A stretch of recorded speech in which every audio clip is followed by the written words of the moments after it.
Good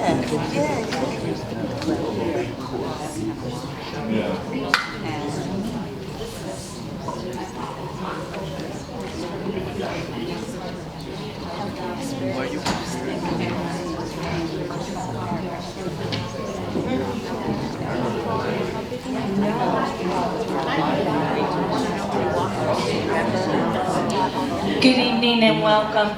My name is Alice Knapp and I am the CEO of the Ferguson Library, and as I'm talking, this is a perfect opportunity for you to silence your phone. Please feel free to take photos throughout as long as there's not a flash.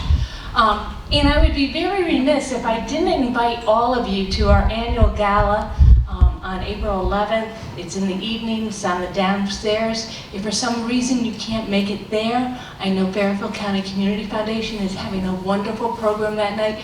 That's a fundraiser for their Girls with Impact. So, yeah, you can fix it when I...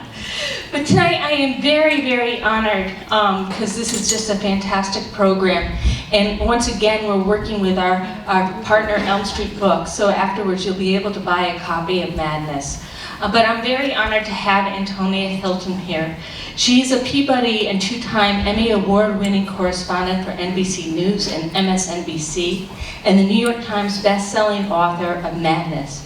She's also the co-host of the hit podcasts South Lake and Grapevine. From 2016 to 2020, Antonia was a correspondent and producer for Vice Media and HBO's nightly news and documentary show, Vice News Tonight. Since 2019, she has also served as an annual judge for the American Mosaic Journalism Prize. Antonia has won several awards, including Emmys for Education and Immigration Reporting, 2 Gracie Awards for her stories about women, NAMIC Vision Award for reporting on violence and politics in Chicago, and 2 Front Page Awards for special reporting and breaking news. Antonia graduated magna cum laude from Harvard University in 2015, where she received prizes for her writing and investigative research on race, mass incarceration, and the history of psychiatry. The moderator tonight is Mendy Blue-Packa. She's president and CEO of the Fairfield County's Community Foundation. She joined the foundation in 2018 and previously served as the foundation's Chief Community Impact Officer and VP of Community Impact. In her previous roles, she led grant-making programs, policy advocacy, and major community leadership initiatives to close the opportunity gap in Fairfield County. Mendy began her career as a registered broker and compliance officer at Goldman Sachs & Company. Mendy was a strategy manager at the Center for Effective Philanthropy, growth and innovation advisor to the president of Lincoln Center for the Performing Arts, and a summer associate at Wachtell, Lipton, Rosen & Katz, which has been repeatedly rated the country's top law firm. Mendy holds a bachelor's degree in economics cum laude from Harvard College, a Juris Doctorate from Harvard Law School, and a master's in business administration, also from Harvard Business School. My pleasure to welcome you both on stage. I look forward to tonight.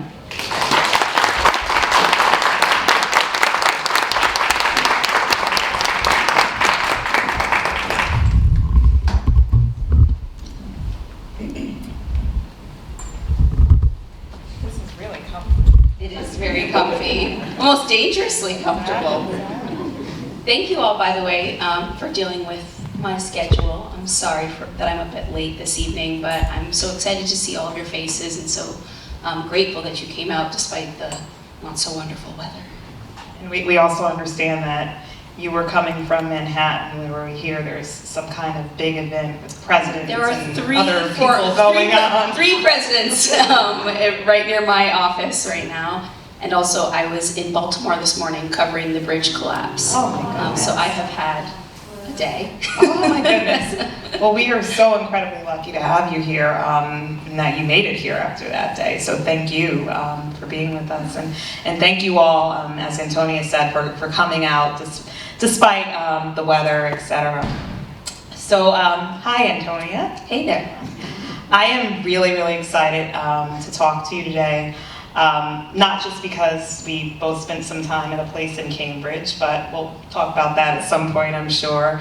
But mainly because your work shares so many connections to our work at the Community Foundation. And at Fairfield County's Community Foundation, it's our mission to ensure that our region is one in which everyone has an equitable opportunity to thrive. So access to high quality, culturally competent and responsive healthcare, and which is inclusive of both physical and mental services, is really critical for people to thrive.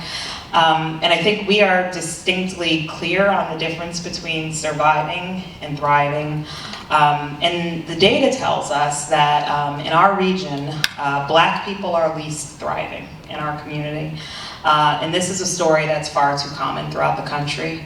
So I was hoping you could start by telling us what your research on the Crownsville Hospital revealed about the mental health care of Black people in our country. Well, it answered a lot of questions that I think had been bothering me, that had kind of been aching within me from a young age. Because I think while I couldn't have articulated it the way that you just put it, as a Black kid growing up in a community actually not that unlike Stanford, but in Massachusetts, I could feel those things, and I could see it on my parents' faces and what they were going through. But I didn't always have the words to name it. And I came from a family that had a lot of trouble talking about mental health. And I think a lot of, not just Black folks, certainly Black folks can relate to this. The pray about it on Sunday, we don't talk about these things. The kind of hoping that if you don't address it, it will just somehow, with faith and time, go away. And it turns out that isn't how this works. And so I was always just very naturally curious and passionate about the history of mental health care and wanted to understand our place in it, because I knew from my own family and our history that we had a place in it, and we were just, that story wasn't being told. And so what I've found in the story of madness, which tells the story of a hospital called Crownsville, constructed by its own patients in 1911 in the heart of the woods in Anne Arundel County, Maryland. That's the county that surrounds Annapolis, their capital. I found a story of a Black community that I think is a microcosm of all the Black communities around the United States, that has consistently been robbed of the opportunity to be seen as fully human, for our needs and our emotions and our dreams to be met in this country. And Crownsville is this institution that captures so much of the Black story, because I think, well, some people might assume from the cover or from, what they already know about asylums, that this would be a place that only maybe one type of Black person would go. The poorest and most marginalized. Perhaps maybe you think only men, only adults came to a place like this. Every kind of Black person was in and changed by and impacted by Crownsville. And I felt like it was so important to bring all of that, to tell this very multifaceted story, and to center Black Americans in the mental health history of the United States, because we were there, we deserve to be centered in the story, but I think in the same way that our healthcare, that we have been so excluded and stigmatized in trying to access the care, that is very much reflected in the historical record and our attempts to journalistically tell the story too. That's really fascinating. So I'd love to maybe think a little bit more about, like, how does a place like Crownsville come to be?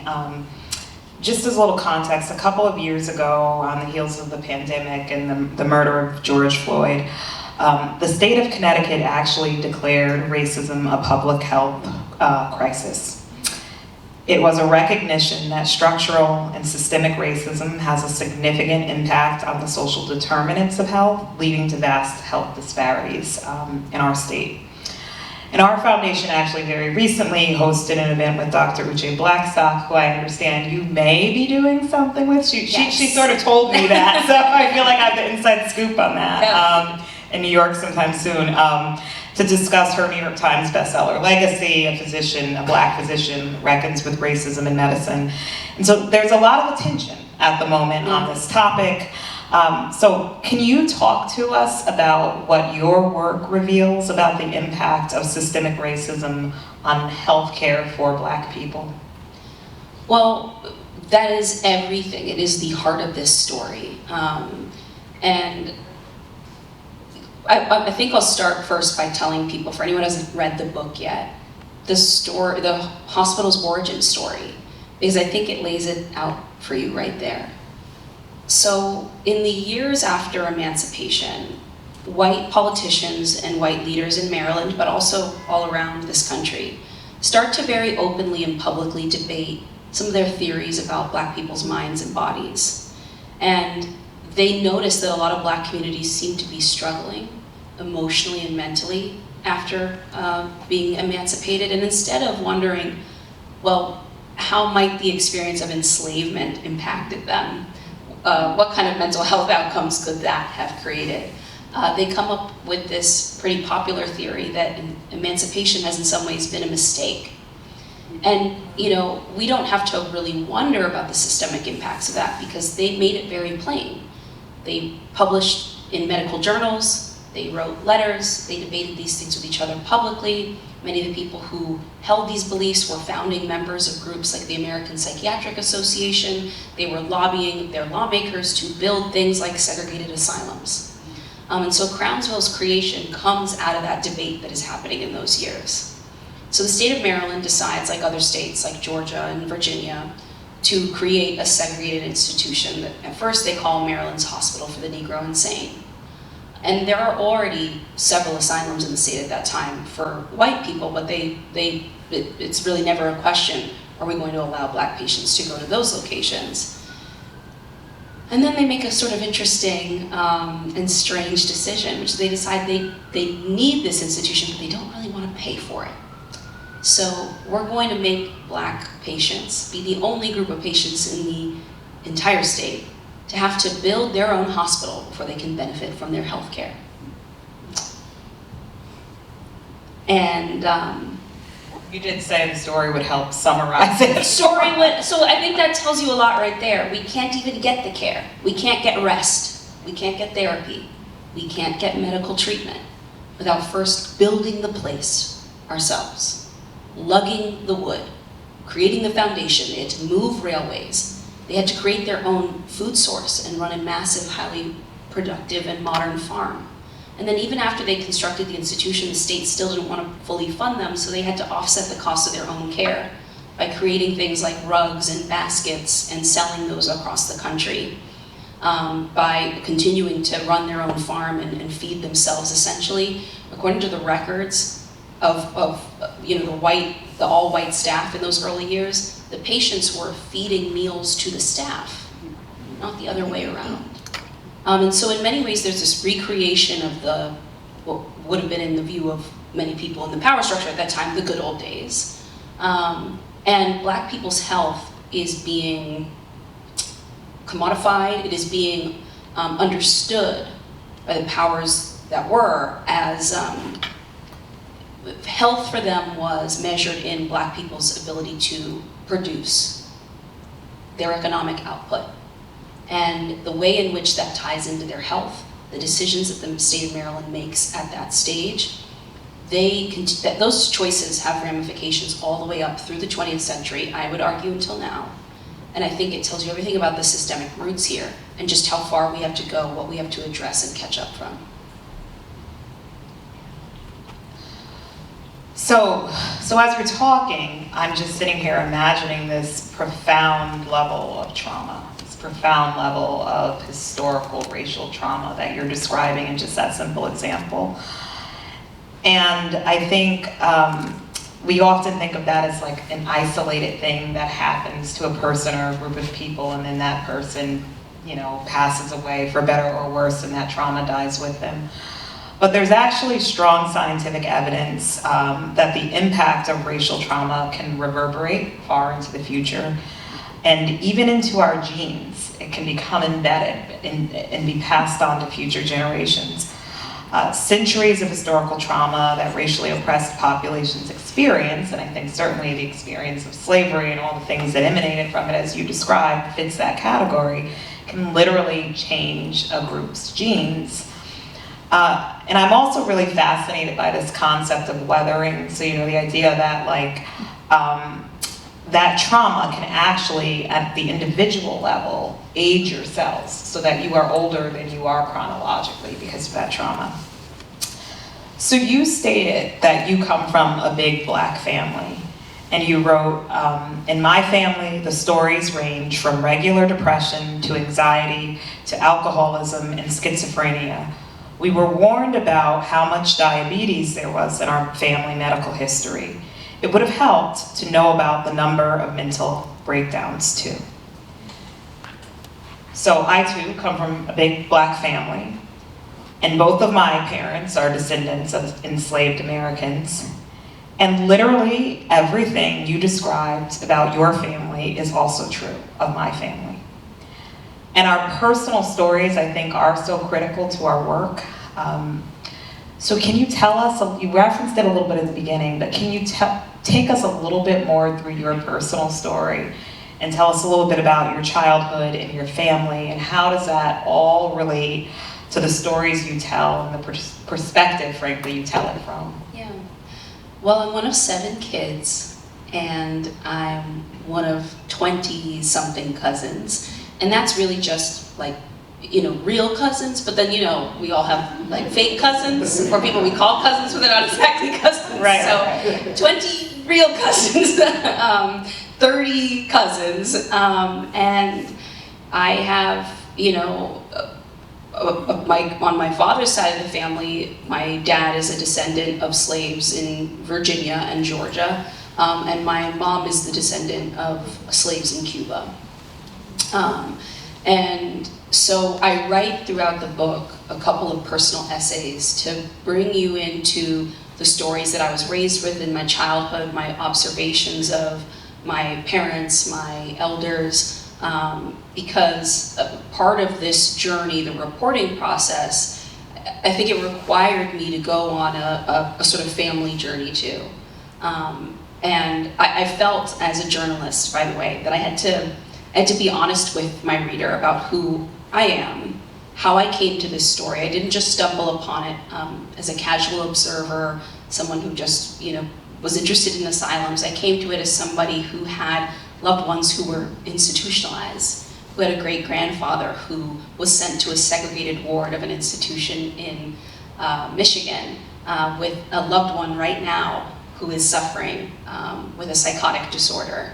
And in the midst of the pandemic, I actually opened the book in the introduction, inviting you to conversations I'm trying to have with this loved one. And I wanted the reader to understand the place I was mentally as I wrote this book, the motivating factors, what brought me back to this work, because it took me 10 years to finish. And so when you work on a project that long, there's something personal about it. And I also wanted you to trust me and not feel that I had deceived you and asked you to talk more about mental health and asked you to destigmatize these issues, but then, not take the risk of talking about them myself or putting my own heart out there. So I write about a loved one who is going through this very actively now, and then I write an essay about my father's cousin, Maynard, in the book. And this is probably the single event that has, in terms of psychological impact on my family, the greatest change. It's still, Maynard's story sort of still hangs over all of us.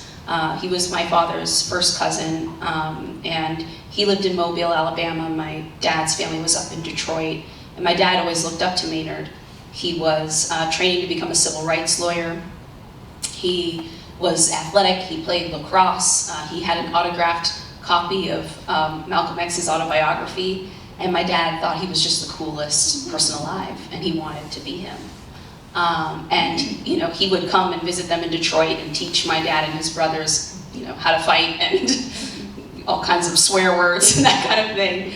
And so my dad's sort of enamored with this cousin and doesn't know that behind the scenes he is he hasn't yet been diagnosed with, but he's been developing schizophrenia. And it's really hard for the family to figure it out because this is the 60s and 70s. A lot of black men are fearful of the man, and that's what Maynard keeps talking about. And he grows up in Mobile, Alabama, where there are documented ties between the KKK and the police department there. This idea that someone might hurt you, that you couldn't trust authorities around you, was not delusional. And so it's very hard for the family as Maynard goes through college and then law school to figure out fact from fiction and to properly respond to what they later understand is an illness. And eventually, Maynard ends up having a mental breakdown on the steps of a federal building in public in Mobile, Alabama, and is killed by a police officer. And so my dad as a child loses his beloved cousin, someone he wanted to be. And I found out about this as a child and observed the ways in which Maynard's death, decades later, a person I never got the chance to meet, was almost like a ghost over me and my siblings. And to this day, well now, actually really after the release of this book, my family has started to talk a lot more about Maynard, but for years it has been a story that's so hard to address that people have kind of tried to hide it. I mean, literally put his photographs in boxes in the basement because it's just too hard to look at him. But one of the things we've started to address as a family is some of what you touched on, is this idea that we can't run from this history, that we shouldn't treat family members who have struggled in this way like they are a shameful chapter, something to be put in a box and hidden away.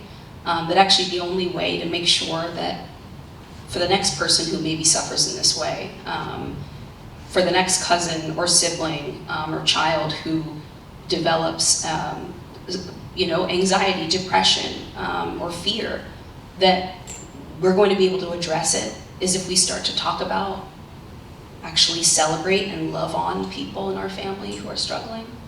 And so I shared Maynard's story to kind of bring you into the way in which I think history absolutely interacts with mental health outcomes, the way in which, and I would argue, you could trace through my family history the way that racism directly led to someone's breakdown, to someone's pain.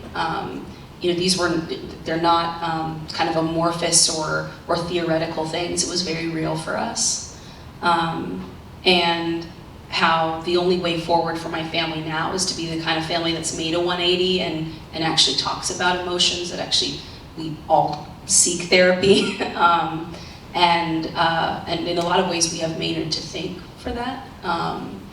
But yeah, I felt like I had to put my heart out there because I think people, it's very easy for all of us, even though I think everyone has a touch point now for the mental health crisis in this country. I think it's very easy for people to stay siloed, to feel alone, to stay in the shame.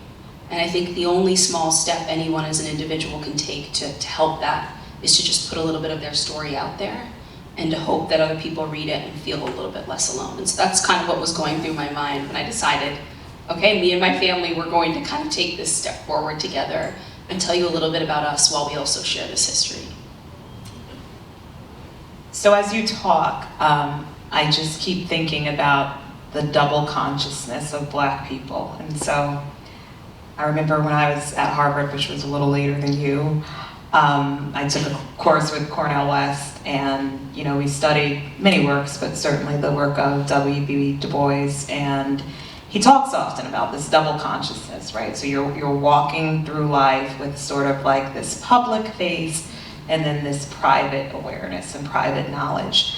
And as you're talking, I'm thinking, I'm fully clear on what that is and what that means and code switching and all of that, but I've never really heard it explicitly articulated in the context of mental health, right? So if you imagine people walking around with this double consciousness and this chronic fear just for safety and well-being and never having a sense that like their footing is stable in life, like where does that go? right? So it can't just disappear. It's got to go somewhere, that trauma, right? A lot of Black psychologists and psychiatrists actually talk about this. They don't always use that same terminology, but I write in the book actually about two of the earliest Black psychologists to come to Crownsville.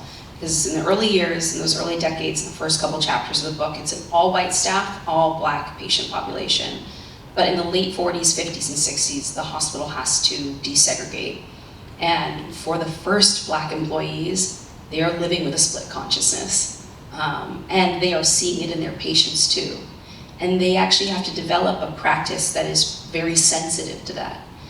And I spoke to a doctor. Typically, right, that would be a marker of illness. But if that is actually essential to your survival. Exactly, right. exactly. And so they can't treat, or they can't use the strategies that many of the other white doctors have been using or assuming, or that they had learned in school. They know these patients. This is a group of doctors who come in and they've been barred from working at this place for decades. And when they finally get the chance, they are treating people who they know. This is not skin level diversity. This is, I go to church with you, I know your mom. In some cases, some of the nurses actually had, they rode the bus to school and they were treating former friends and classmates in the hospital. And so it really becomes this strange dynamic where the leadership is still all white, the kind of rank and file are all Black, and the patients are all Black, and there's a power struggle there. And so for the employees, they are engaging in this sort of dual sense of self because they have to be one way to their white superiors and another way to their patients. They're fearful of who they work with and who they can trust, and so they're kind of constantly hiding different parts of their personalities to survive in an unbelievably difficult job in this very fraught institution. And then what they're seeing when they do psychotherapy with their patients is that they start to develop a theory that a lot of the patients who come to Crownsville have come because this country has sent them conflicting messages. You've been here for hundreds of years, but you're never really American. You're too sick to be in public, but you're healthy enough to work 12-hour shifts here, to run a farm, to sell rugs, to sell baskets, and to be basically acting as servants. You are not smart, but the patients are creating crafts that are so high quality they start winning awards at fairs all over the United States. And so they start to realize that their job, in order to get their patients back to health, is going to be trying to heal that split, that divide in their mind. And they also start talking about themselves a bit more, taking the risk of opening up about their own pain in their own lives and the own ways in which they're non-conforming, to make their patients feel better about themselves, to make them feel seen. And in some ways they take a strategy that today, if you go to an appointment with a psychologist or psychiatrist, they're not probably going to talk to you a whole lot about their own psychological struggles. They might not feel it's appropriate to tell you about their family. But in many ways, these doctors and nurses realized that the only way that this community was going to be saved is actually if they took that step and they took a different approach to care. And they felt like it was that community, I see you, I struggle like you, I acknowledge your humanity, that was the approach that was going to heal that split consciousness that you talked about. That's super insightful. So I want to sort of get to another theme, but I think there's a segue there, which is you were talking about these Black doctors with these Black patients. And so, we, in the work that I do, we talk a lot about culturally competent care. We talk a lot about the importance of representation in the medical profession. And I think it kind of feeds into the broader conversation we're having around diversity, equity, and inclusion generally, right? Because I think people often think of that conversation only through the lens of diversity, right? So it's just the lens that we are trying to create these rooms that are rainbows, which is a lovely concept, but it's actually much, much deeper than that, right? And I think what you just illustrated is that the importance of a Black doctor treating a Black patient isn't really just like diversity, but it's literally that the care needs to be delivered differently, and it's the awareness of that actually transforms outcomes. So I think that's so Exactly. important. I mean, and you have to imagine too, in the 40s. So the person who, the superintendent of Crownsville, the guy who marched those first patients into the woods and made them build the hospital from the ground up, he led the institution for more than 30 years, top doctor there. This is a person who had very openly bigoted views toward the patient population that he was supposed to be caring for, who had actively resisted integration. At one point, a political sort of partner of his, someone who was in state government running the agency in charge of mental health services in the state of Maryland, he gets into a conversation with a black reporter and admits to her, and I have the transcript in the book, he admits to her that he doesn't think black people know anything about taking care of themselves, that they're not qualified for these roles, maybe they will be in the future. But I mean, he just lays out their beliefs very plainly in this phone call. And so these doctors, they come in and they realize that that's who my boss is. That's what they think of, not just the patients, but that's actually what they think of me too. And so I can't take their word for it. I can't take what they tell me is in the chart, what their diagnosis is. They were having to go back to the very beginning with their patients.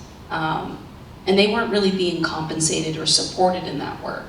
And so, while this story has a lot of heaviness in it, and it of course has that horrible founding, origin story, in a lot of ways I wrote this book actually as a love letter to a community of physicians, of nurses, of aides, who came in these dehumanizing conditions. And without the support of their superiors or the state of Maryland, did everything they could to remind patients every day that they saw them as people and that they did love them. And so there is the pain in this book, but there's also, for me, really a celebration of those people who did this very thankless work. Many of them are still alive. They're in their 80s or late 90s now in Maryland. Really never gotten much recognition. And now that Wes Moore is governor there, he's met with a lot of them and thanked them for what they do. But this hospital closed in 2004. And I was kind of anecdotally telling someone about your work, that I was preparing to talk to you, and I knew the early origin, and I said, and you won't believe that this hospital was there for a really long time. I said it was there till the 60s, or I think even the 70s. What was I off? 2004? 2004. Wow. So within all of our lifetimes, I think. Oh my goodness. I think I can safely say that. And it's a different institution. It's evolving. Of course, there's the early years where it's really like a plantation. There's the integration period in the 40s, 50s, and 60s. And frankly, the state kind of gets pushed into a position where it has to start letting black people work there because World War II has taken so many people out of the hospitals. It has killed a lot of physicians, and so they kind of end up with no choice but to let a few black people get jobs. And then what happens, and you can see this in records that I uncovered as well, is a lot of the white staff are very uncomfortable working with black colleagues, so they start to disappear. And so you have a group of white employees who are really allies to them, a very large group of black staff, the patient population, and by the 70s and 80s, it's actually a black community hospital. It had come from this very terrible place, but there is this strange period where Crownsville starts to be an innovative institution. A black family single-handedly creates their recreation department, which does rehabilitative services, allows patients to put on plays, perform music, get access to all kinds of resources, go on camping trips, go swimming. And white staff from some of the other institutions start arriving in the 70s to kind of spy on what they're doing, to take notes, to bring it back to their institutions. From the ashes rises the phoenix. Yes, but these are the people who I'm saying never got their thanks for doing that. And I'm grateful I could play a small role in that now. And it's sometimes, as a journalist too, whenever I think about it, it kind of almost makes my head explode, because I'm like, what were the people at the Washington Post, the Baltimore Sun, all the people who live near this institution? I've been working on this since I was in college. I was 19 years old when I started calling these people. And now that I'm, like 10 years into my career and a reporter at NBC, I'm like, oh my God, why did they answer the phone when a 19-year-old called them? No one's ever called. That's why. No one's ever called. No one cared to tell the story. An institution that by that point had been around for 100 years, had employed thousands of people, impacted the Black community in Maryland, a massive, politically powerful group in the state of Maryland. Reporters didn't seem to care. So I want to talk a little bit more about your life as a journalist. And so we are now all well aware of your most recent work, Madness, but you've taken other important dives into race in America.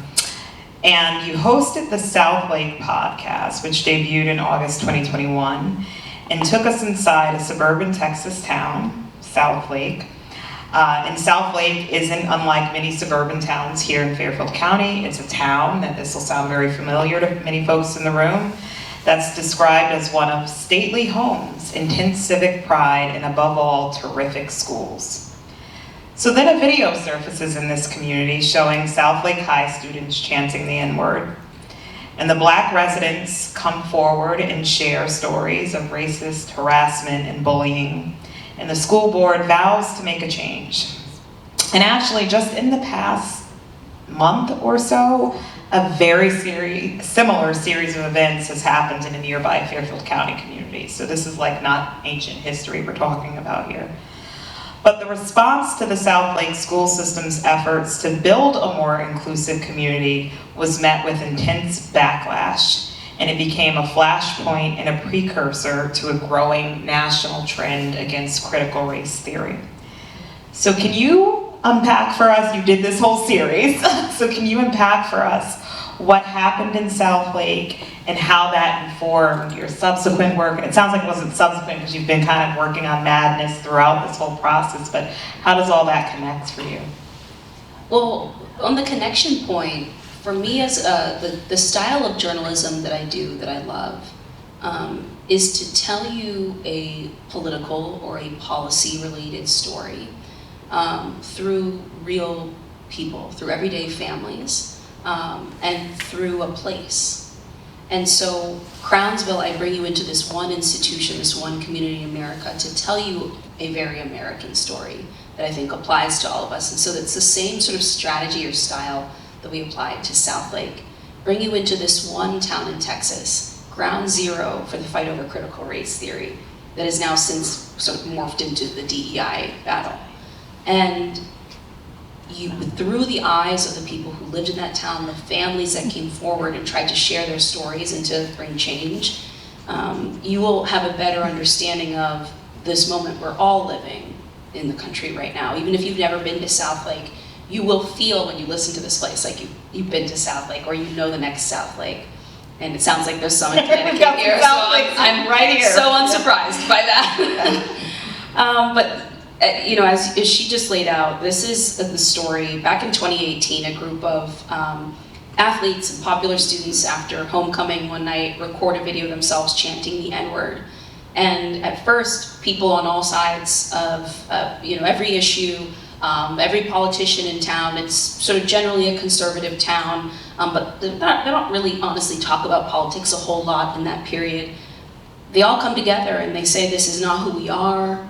We're going to create a volunteer group, invite parents from every background, every grade level to be part of a new policy that will address issues around race and equity in the schools. And so parents spend 18 months or so working on this plan together, including conservative parents, Black parents, white parents. And they get ready to present it, but they present it right around the time that George Floyd is murdered. And now, a certain segment of the population in South Lake is no longer interested in this conversation. They have reframed it, and they see the desire the demand to listen to Black families' voices in this very white town, to implement new policies, to talk about reform or change from district leadership on down. They see that as an assault on their way of life, and they mount a very aggressive pushback, kind of comeback campaign.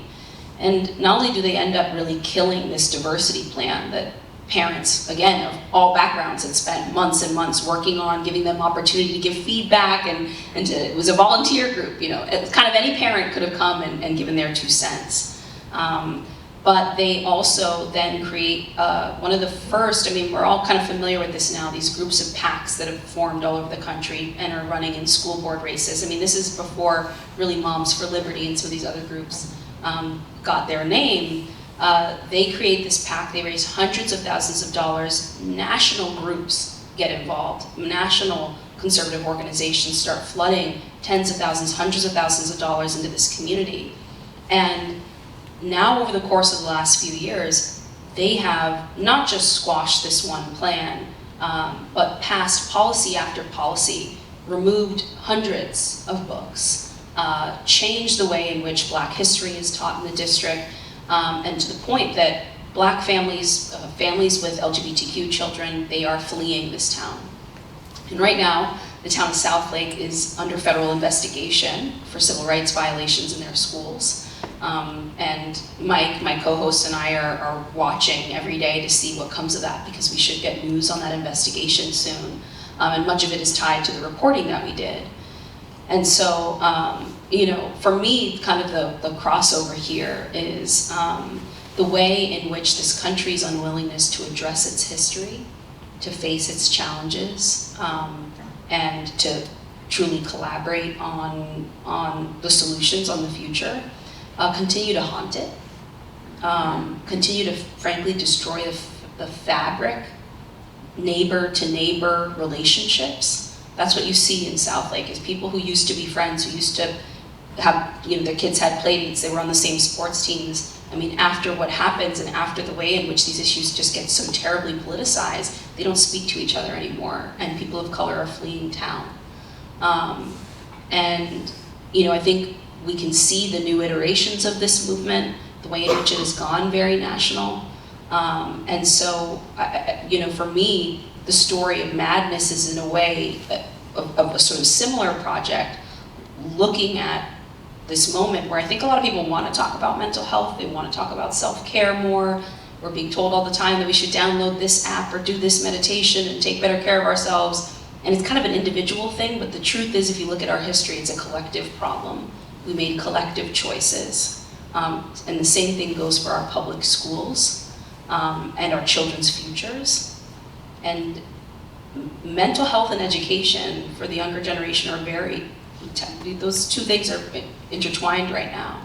And so these are two crises that race, gender, and access all play a crucial role in. And so I wanted people to be brought, kind of get that documentary feel that I'm going to take you back in time before I bring you back forward, to help make sense of this, so people feel less alone in this, but also so that they see that knowing your history helps you envision and plan for a much better future. And when people don't want you to know your history, when they want to take books away from you, when they want to tell you your story doesn't matter, that's often a sign of where their true intentions lie, but also in where your real power and where this actual solution is. And so that's how I see, in many ways, that telling that Southlake story was preparation for the broader, the sort of finalization of the Madness project too. I think the link you made between, they're both stories that tell us something important about what running from history does. And I think for me, I'm sort of left with the reality that we can't actually run from history, because much like we talked about in the beginning of the conversation, it reverberates in our genes well into the future. But it's also in every subsequent interaction we have, like what you just described in Southlake. So there really is no escaping it, as much as we do try, and we try hard in this country. There's a famous Black psychiatrist named Dr. Tammy Benton, who is the lead pediatric psychiatrist at the Children's Hospital in Philadelphia.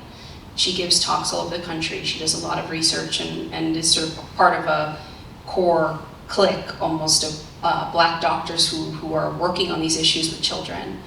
And she's found some very illuminating, I mean, also kind of heartbreaking information that kind of bring all of these threads together. The first is that she's found that to this day, when Black children come to ERs saying that they are in a mental health crisis, so saying that they are suicidal, asking adults for help, that less than 50% of them are actually connected to any kind of ongoing care. They don't get another appointment, no psychiatrist at that hospital follows up with them, comes to see them again, they're not connected to a clinic back near their home, anything like that. She's found that in the population of kids that she treats in Philly, many of whom are going to underfunded schools, are seeing gun violence regularly, that they are on average experiencing 5 incidents of implicit or explicit racial discrimination every day. And that in talking to those children, you can track the way in which those experiences lead to poorer health outcomes. Both literally, decisions about what they are going to eat or what they are going to do, but also in their anxiety, their depression, the medications they might need in the future. And she also told me that when you look at the research around protective factors, so what can we do for our children to keep them from ever developing a mental health challenge in the first place, that kids of color, so Black children, Latino children, Native American children, Asian children here in the US, consistently research finds that knowing their history, knowing their context, knowing why they matter, that is a protective factor. So the more that your children grow up celebrating who they are and where they came from, actually the better off they're going to be, the more resilient they're going to be, the higher their self-confidence. And so for me, when she told me that, it completely reframed the current war we're seeing on history and books and memory in this nation. I think it's about a lot more than just, what can your kid check out at the library? When you realize that not knowing who you are and not knowing the story of why you are important can actually make you less healthy, it can actually cut your life short, you'll think about these things in a different way. You might fight for them in a very different way. And so knowing that changed me. So it kind of goes back to, what circles back to something we already talked about, which is, right, diversity, inclusion. It's not just like a nice thing to do, but it's actually an incredibly functional thing. Like there's a function that it serves. So I'm gonna ask one last question because I wanna make sure we leave time for the audience to get into the conversation. And it's really continuing on the theme we're on. So, you talked about how South Lake started as one thing, evolved into sort of becoming the sort of kickoff of the CRT and the anti-critical race theory movement, which I very much agree with you, has now morphed into this attack on DEI, this redefining of what DEI actually is, diversity, equity, and inclusion, and we see the chips falling everywhere, whether it's Fearless Fund or it's institutions like the University of Florida deciding that they're going to just wipe out whole departments that think about issues of equity. So maybe kind of a difficult question, but I'm sure you've got some thoughts at least on it. What do we do in this moment? Like, how do we keep going? Because we've talked about, right, like, we're not in this struggle for equity, for diversity, because it sounds good, because it feels good, because it's wonderful to have a rainbow, right? We're doing this work because it is functional and it is a necessary ingredient for people who have been systemically excluded, systemically oppressed. It's necessary for their survival. So in my mind, if you know that and you acknowledge that, we can't not do it, right? But how do we continue to keep going? And frankly, in your seat, like, what's the role of journalism, and how do you all help us keep this alive? That's the easy part of the answer. My job as a journalist is to gather the information, the facts, to be upfront and as honest and blunt with my reader, my listener, my watcher, about the trends, the intentions, the true actions of the people involved in these movements. And I do everything I can every day to do and to be that person. But then the other part of the journalist's job is to kind of hand it over. You know, I can't tell you what to do, but I can tell you what the experts tell me we should do. And a couple of the things that they've told me, you know, it's not rocket science. Some of them aren't even particularly expensive. So one thing that doctors have told me when it comes to sort of the mental health crisis for children, but also issues of inclusion and identity for them, is that if you are a parent, an aunt, an uncle, a grandparent, it is really important right now, because of what they're seeing happen to young children, to adolescents right now, compounded by social media, compounded by their fears about climate change, their fears of isolation and bullying in school. More than ever, they need adults who they trust and feel they could tell anything to. So being that adult who some child in your life knows that if I called you and I told you I made the worst mistake, or I had a really negative thought and I don't know what's going to happen to me because it crossed my mind, being that person that that child is willing to do is something that saves lives, and doctors know it. And a lot of the kids who are falling through the cracks, they tell doctors, I don't have anyone I would tell this to. I haven't had this conversation with anyone but you, and I'm only telling you because I'm in crisis mode now. So if you know children, fostering a relationship with them where they trust you is not a small act to do. And we could all wake up tomorrow morning and do a little bit more of it. Caring about things like your public schools, your public parks. A lot of what doctors are also seeing is that kids tell them, I have my phone, I have my school, and I have my bedroom. That they don't have a third real place to be, to do, to have fun, to make mistakes, to not be overly surveilled. So to have a place where kids and families, and also elders, can come and enjoy and be free and truly feel welcome, funding those public projects is really important. And actually, the state of Maryland is starting a massive effort to take the land that Crownsville was on and turn it into a memorial park and museum. They have 500 acres. In addition to creating the museum and educational experiences, they want to create things like gardens. They want to create a program with therapy horses for children. They want to create spaces where kids can just come and hang out and use ball fields and all kinds of stuff after school, because they're noticing so many communities are losing access to those kinds of things. So being someone who votes for those kinds of propositions in your community, that's important. Those are steps that you can take. And then organizing around these things. And I think when it comes again to the intersection of mental health and well-being and justice and race, you know, taking the risk of opening up to your neighbor about what you are going through, what you would like to see changed in the world, it is a one domino at a time kind of thing. And I think too many of the leaders that the experts see in power right now, they would tell you, they're not incentivized at the moment to do a lot for us on these issues. And so we need to figure out where are the levers to make them respond. How do we get them to see us as powerful, that they are accountable to us? It's not impossible. And you see people already, I mean, a lot of experts think that's why we have seen over the last few years a resurgence of sort of a labor movement.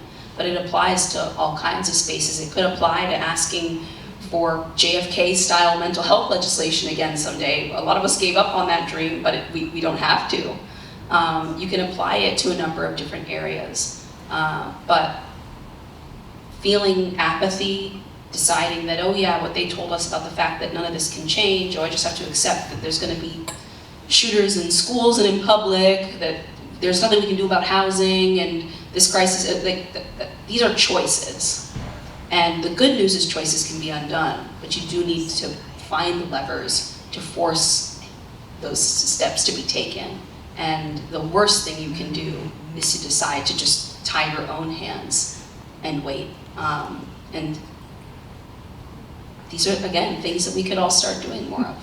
I mean, that tracks so much for me at the Community Foundation. You know, we have committed to advancing systemic change or creating systemic change in order to create greater racial equity.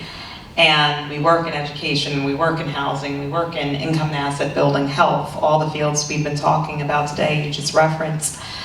And the sort of one thing that we do always say and think about is the fact that people think of systems as these things, like there's an education system, there's a healthcare system.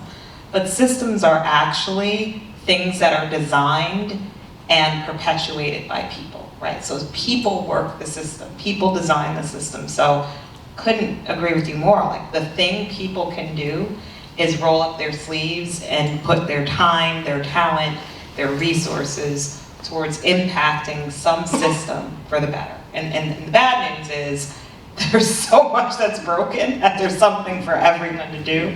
The good news is there's something for everyone to do. Yeah, and you know, and even just applying it to the book bans, like, you know, if you see what's happening, those books are really organized. That's right. They hang out once a week, they go to meetings, they travel around the country and they train other parents how to do what they're doing. That's right. You know, they're asking organizations and politicians for money. You know, it's none of this kind of came out of thin air. They were building a movement. And yeah, you can learn from that in a way, as strange as that sounds. It's like physics, right? I mean, I learned something about like the only thing that can stop force is counterforce, right? Something like that. So I imagine that there are folks in the audience that have questions for Antonia. Maybe people are still just kind of like processing all the things that you said. Front row. I think we have a mic coming around, so. Yeah.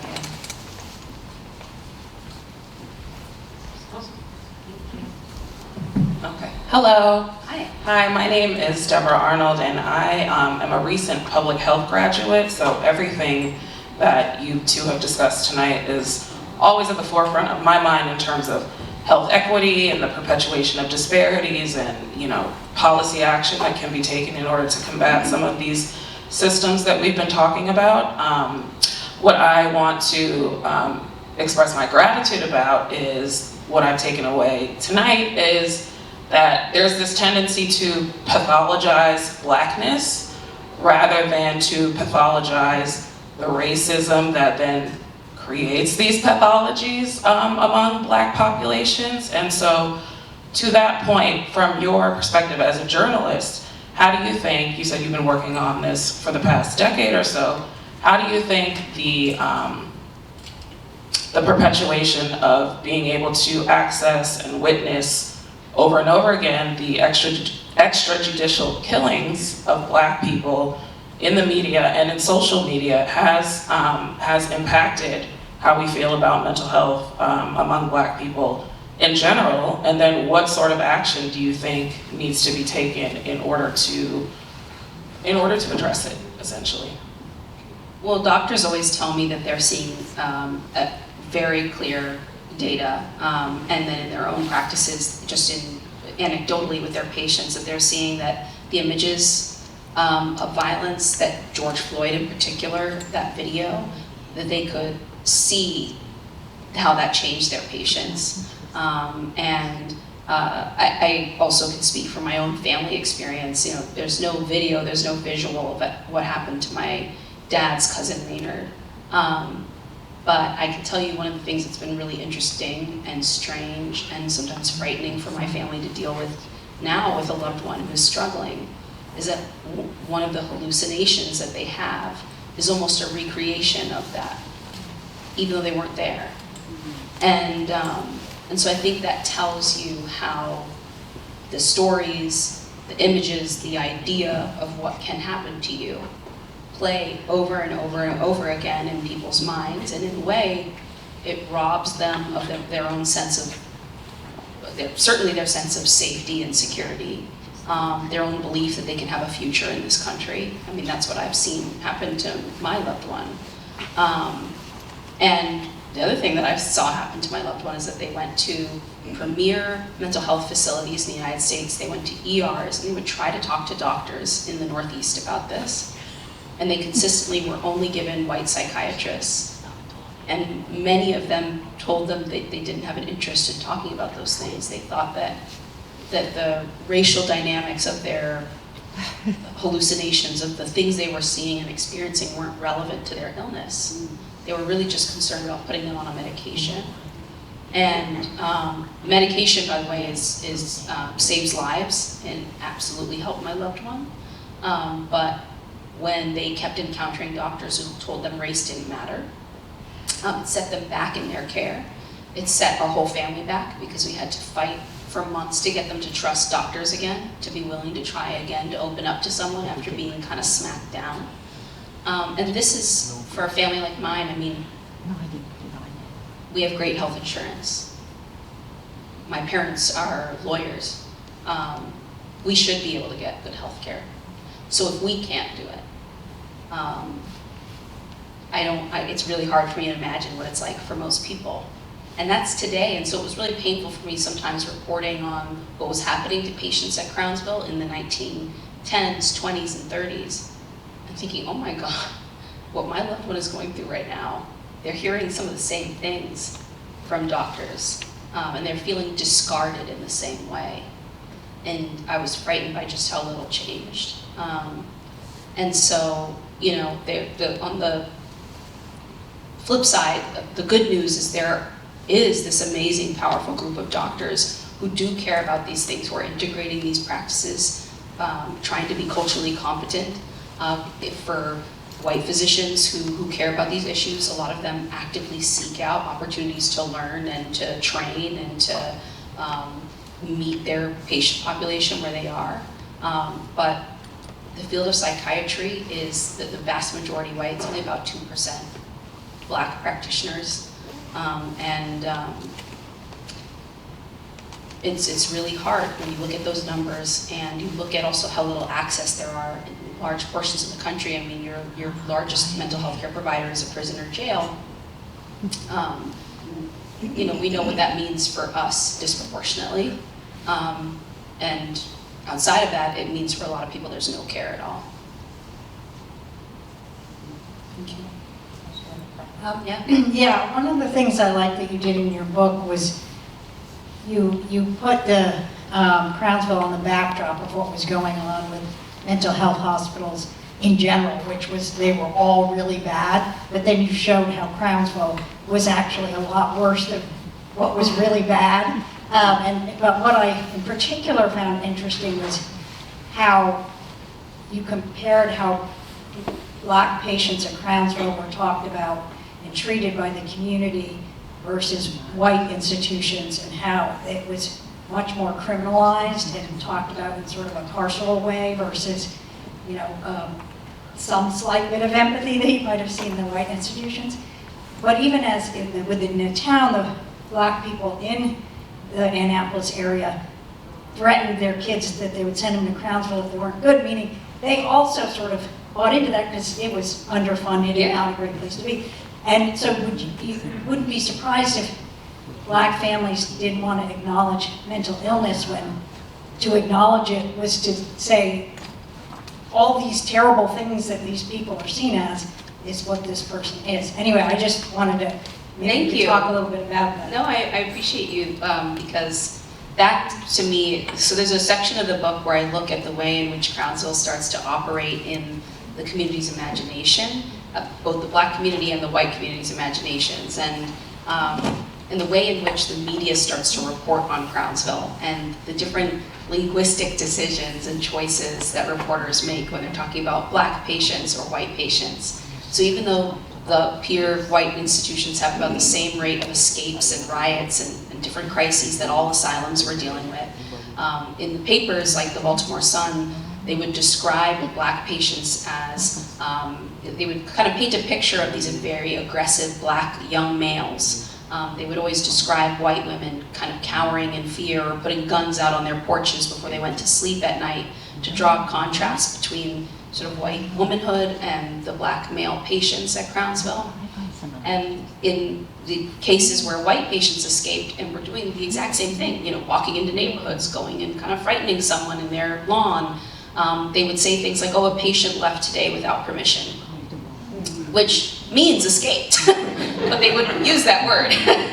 At one point, there's a high-ranking Republican official who embezzles a lot of money and commits fraud and gets sent to jail, and he's able to get himself out because he describes feeling wartime, you know, anxiety and fatigue from the experience of being incarcerated, so then he's able to get better treatment and transferred out. Meanwhile, I write a chapter about 3 civil rights protesters who are committed to Crownsville for the crime of trying to eat at a white-owned restaurant, and basically labeled as insane for trying to do that. And so it brings back to the pathology of the way in which Black concerns, protests, demands get pathologized. And meanwhile, sort of excuses and support and more sympathy are available to a very different patient population. And language is just it's so important. It completely reshapes the way people see things and then the decisions they make.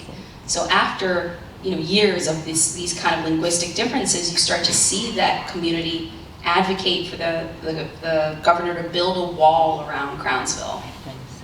Kind of familiar terminology. They want to add locks and chains, and they don't want to pay for more therapists and psychiatrists, the things that we know would actually help patients, help them recover, and then they wouldn't need to run away from this institution because they would actually go back home.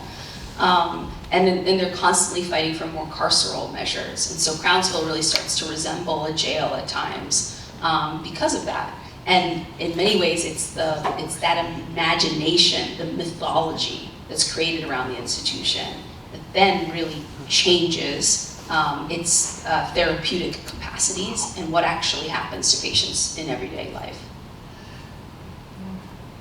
Did we have any other questions in the audience? Going once? Oh, over here. Thank you, Antonia, for your presentation. It's very, very enlightening, I'm sure, for many of us in the audience. During the time that Crownsville was, can we say, in its heyday, there was a lot of research going on nationally about homosexuality and gender differences. Those populations were highly stigmatized, they were experimented on, they were put into institutions and experimented with in many kinds of horrible ways. Is that a population, and is that a kind of way of expressing one's sexuality that was looked at Crownsville? Or I'm sure it was something that was present in the population. I'm just wondering if that was addressed as a pathology, as it was generally addressed by the American Psychological Association during that period of time. My second question is, what's your next project? To your first question, I do look at that. I don't share the patient's name, but I do tell the story of a patient who works with a nurse whose name I do share, and who's one of the main characters in the book, named Faye Belt, who is sent to Crownsville in the 70s. She's a Howard grad, and her parents are angry at her because she is gay, she's queer, and she's committed to Crownsville and ends up there until its closure. So she's committed in the 70s and stuck there until 2004. And so while I didn't dig into that to the same extent that I look at the racial dynamics at play, gender and sexuality, absolutely. These are all the different intersections that, mental health was such a strange and kind of powerful window into the way that those intersections operate together. Even for, at one point I write about white female patients at a place called Rosewood, white young women who are down the road from Crownsville. While they get much better facilities and they have more funding and more money, the state starts to take young white girls, and they kind of are allowing the staff at that institution to give them to local wealthy families as indentured servants. And so, depending on kind of how many of those different categories crossed over you and your being, that was very much sort of indicative of the kind of care that you got. And so white male patients kind of here, and it descends downward for everybody else. And certainly for Black women at Crownsville and a Black queer woman at Crownsville, it was really not going to be great. So thank you for that question. To your other question, I know I'm going to write another book someday, but I need a little bit of rest. This was a lot, and I loved it. I loved every second of it, but it takes a lot out of you, and it is so deeply personal. So I'm definitely going to rest a little bit, and then at NBC I'm covering this election, and I'm sure that is going to kill me. So I don't think I'm going to have another like big podcast or big book until later this winter, once I finish the election, probably go home for Christmas, and then I'll come back like ready to go. Well, we want you to get your rest because that's incredibly important for maintaining your own mental health and well-being. But we need you in this work, and I think that's very clear to everyone in this room. So don't rest too long because we've got to get you back out there. So thank you so much. Thank you for a wonderful conversation. Thank you. Yeah, I thoroughly enjoyed it. And Antonia does have to get back to Brooklyn, but she does have a stack of books over there, and she's going to sign, so please do make your way over to the table. Thank you to the Ferguson Library for hosting this.